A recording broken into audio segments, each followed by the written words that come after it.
প্রিয় দর্শক, আপনাদের কাছে আমার একটা প্রশ্ন। সেটা হচ্ছে, যদি একজন ড্রাইভার কোটি কোটি টাকার মালিক হয়, তাহলে তার বস কত হাজার কোটি টাকার মালিক? একবার ভাবুন তো, যে একজন ড্রাইভার কোটি কোটি টাকার মালিক, তাহলে তার বস কত হাজার কোটি টাকার মালিক? প্রসঙ্গ, গতকালকে আমি ফেসবুক ভিডিও দেখতেছি, হঠাৎ করে একটা ভিডিও চোখে পড়ল। এক ছাত্রলীগ নেতা, মাদারীপুরের ডাসার উপজেলার এক নেতা, দামি গাড়িতে, দামি ব্র্যান্ডের দামি গাড়িতে চড়ে সে জনগণের সেবায় নিয়োজিত। ভালো কথা, জনগণের সেবায় নিয়োজিত থাকা অবশ্যই ভালো, কিন্তু একজন ছাত্র নেতা এত দামি গাড়িতে কি করে চড়তে পারে? এটা আপনাদের কাছে প্রশ্ন। এই ভিডিওটা দেখতেছিলাম, দেখতে দেখতে নিজে ভাবছিলাম যে আসলে ব্যাপারটা কি। তো তার পোস্ট, তার ভিডিও অনেক ঘাঁটতেছিলাম।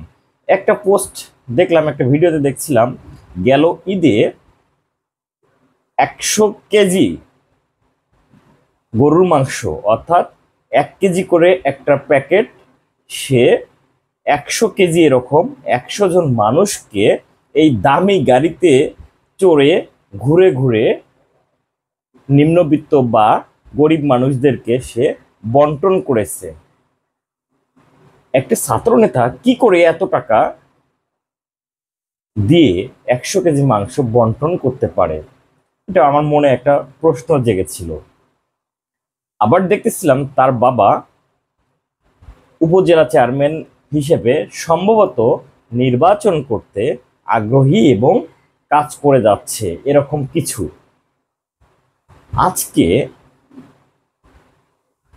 পত্রিকায় দেখছি যে পিএসসির বা বিসিএস এর প্রশ্ন ফাঁসের একজন মূল হোতাদের মধ্যে একজন হচ্ছে এই নেতার পিতা। নামটা ভুলে গেলাম এই মুহূর্তে। এই নেতার পিতা হচ্ছে একজন প্রশ্ন ফাঁসকারী চক্রের অন্যতম সদস্য। তারই সন্তান হচ্ছে এই ছাত্রলীগ নেতা।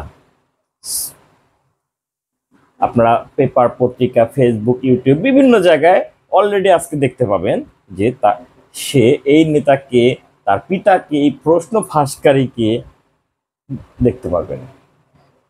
বিসিএস এর প্রশ্ন ফাঁসকারীদের মধ্যে অন্যতম একজন এই ভদ্রলোক, যিনি এতদিন হাজার হাজার কোটি টাকাও ইনকাম করেছে।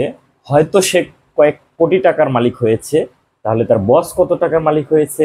এটা আপনারা একটু প্রশ্ন নিজে নিজেই করবেন, নিজেকে করবেন, একটু ঘেঁটে দেখবেন, পেয়ে যাবেন। আমরা কোথায় বসবাস করছি, কোন দেশে বসবাস করছি, যে একজন ড্রাইভার শত কোটি টাকার, হাজার কোটি টাকার মালিক হয়ে যায় এত সহজে? এটাও কি সম্ভব?